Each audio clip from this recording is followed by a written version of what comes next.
Chemistry, let's do part 2 of your video lecture for section 3. Let's take a look at our objectives. We only have 2 here.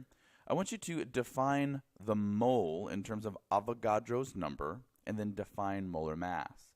I also want you to solve problems involving mass, which is typically going to be in grams, amounts in moles, and numbers of atoms of elements. And so we've already introduced the idea of the mole. Okay, it's a base unit in the SI system, but we're going to introduce Avogadros number and how it relates to the mole, and we will introduce molar mass and again how it relates to the mole. And so the whole reason that we started doing conversions last chapter, just giving you a heads up, is so we can do things like this. Okay, we're going to use the crosshairs again this section, so I hope you are ready to go. Here comes the math. So, atomic mass. You would not expect something as small as an atom to have much mass. For example, a copper atom has an average mass of only 1.0552 times 10 to the negative 25th. That's an incredibly small mass. For example, each penny, okay, an American penny, has an average mass of 3.13 times 10 to the negative 3 kilograms and contains just copper. For this example, just copper. They don't truly, but for this example. How many copper atoms are in one penny? Well, assuming that a penny is pure copper, which it's not, but we're just going to assume that, you can find the number of copper atoms by using the following conversion factor. We just gave you this information. One atom is equal to 1.0552 times 10 to the negative 25 kilograms. And so using the average mass of a penny, which I just gave you, you can set up the following calculation. 3.13 times 10 to the negative 3 kilograms, and my conversion factor that I'm multiplying by is 1 atom of copper over the 1.0552 times 10 to the 25th kilograms. Again, how do you know to put this kilogram on the denominator of your conversion factor? Because kilograms here need to cancel out. My unit needs to be atoms of copper because that's what the question is asking for. Do my simple calculations, again, taking into consideration significant figures and a proper scientific notation, 2.97 times 10 to the 22nd copper atoms. Now we have a new way of looking at mass, especially when we're looking at a very, very small scale. There's a special mass unit to express atomic mass. We're talking about the mass of a single unit, one atom. Okay.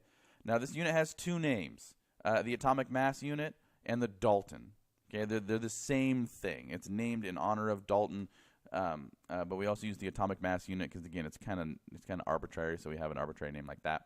It turns out the atomic mass unit is also represented as just U, not just AMU. Sometimes people just write it as U, but for the purposes of our course, I'm going to have you use the AMU, the atomic mass unit.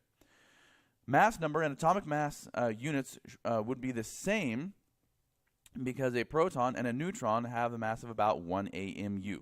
Okay, 1 AMU is about the mass of 1 proton and 1 neutron.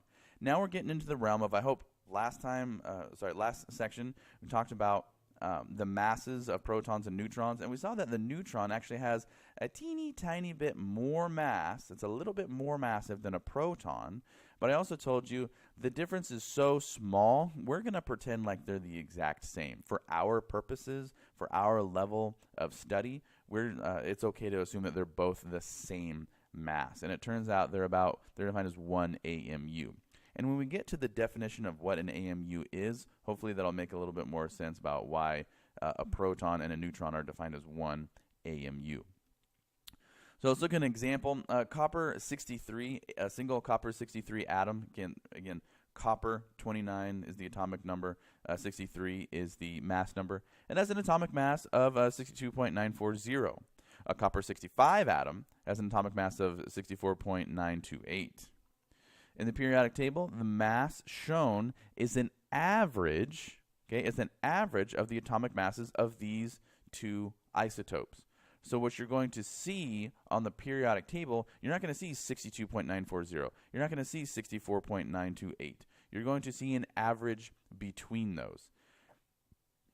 The atomic mass of copper on the periodic table is listed at 63.546, which is in between 62.940 and 64.928. All right, guys, introducing the mole. maybe the king of chemistry, who knows. Most samples of elements, however, don't come in 1 or 2 atoms. They come in huge numbers of atoms. And so we use the unit of a mole. And the reason we do that, a mole is defined as the number of atoms in exactly 12 grams of carbon-12. You might be like, why does that sound so convoluted? It's just an arbitrary amount. That's all it is. It's an arbitrary amount. A mole is defined as the number of atoms in exactly 12 grams of carbon-12. That's the type of carbon that has a mass of 12 AMU. Now, the mole is an SI unit for the amount of a substance. So when I say there are this many moles of the substance, I'm telling you how much of the stuff is there. And we can connect moles to molar mass. The molar mass of an element is the mass in grams, okay, it's grams, of 1 mole of that element. So if I were to take a whole mole, okay, the number of atoms in exactly 12 grams of carbon-12, and I were to take the mass of that, that's considered the molar mass for that element. Molar mass is going to have the units grams per mole, or G/mol. The mass in grams of 1 mole of an element is numerically equal to that element's atomic mass from the periodic table in atomic mass units. So what this means is if I ask you the molar mass of carbon, for example, you're going to look at the periodic table, and you're like, oh, it's 12.01 grams per mole. And then when I ask you what's the mass of 1 individual copper atom, you're going to say, oh, it's 12.01 AMU. The number is the same. The unit is different because you're looking at different scales. The AMU is on the scale of just 1 atom. Grams per mole, the molar mass is 1 mole of an atom. We are going to start, we're going to introduce Avogadros number here, but what I want to show you is a little graphical representation of these terms that we're introducing. 1 mole of iron has a mass of 55.78 grams of iron. I know that by looking at the periodic table.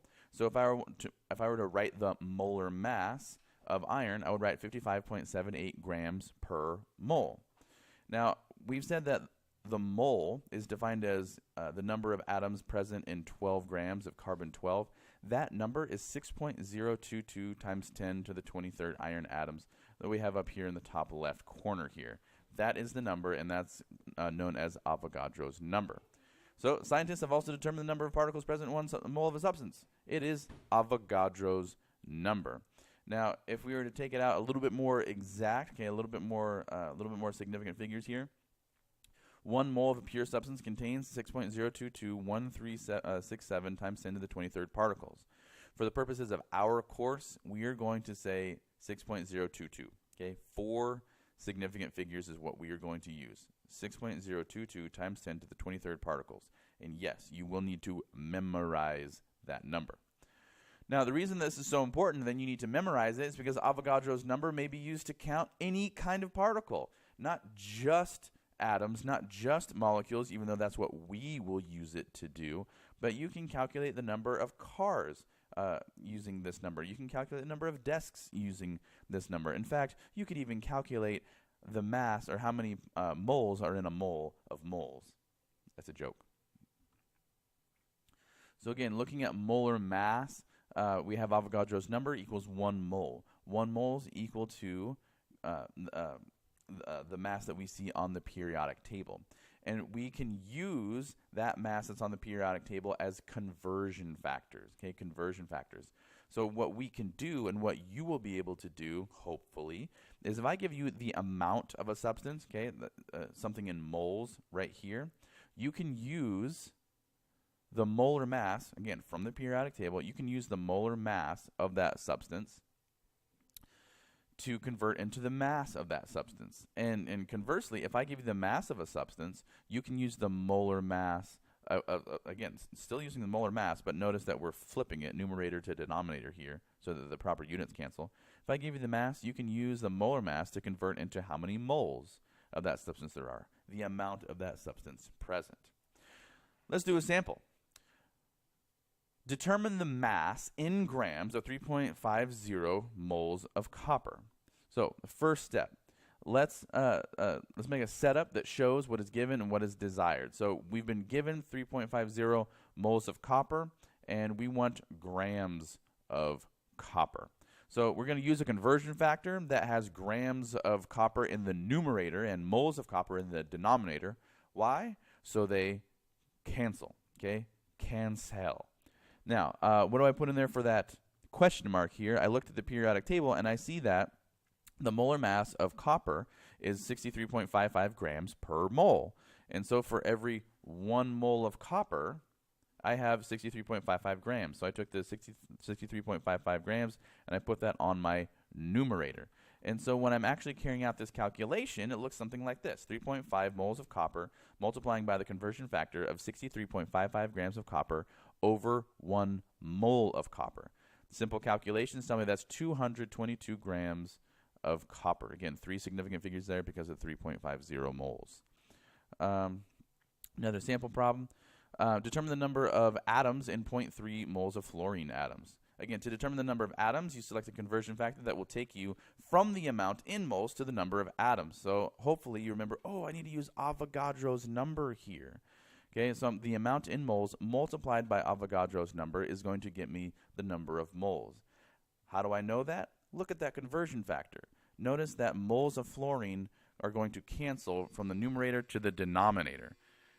I have the Avogadros number on the numerator because that's going to bring me into atoms. Simple calculation gives me 1.8. Okay, 1.8 times 10 to the 23rd fluorine atoms.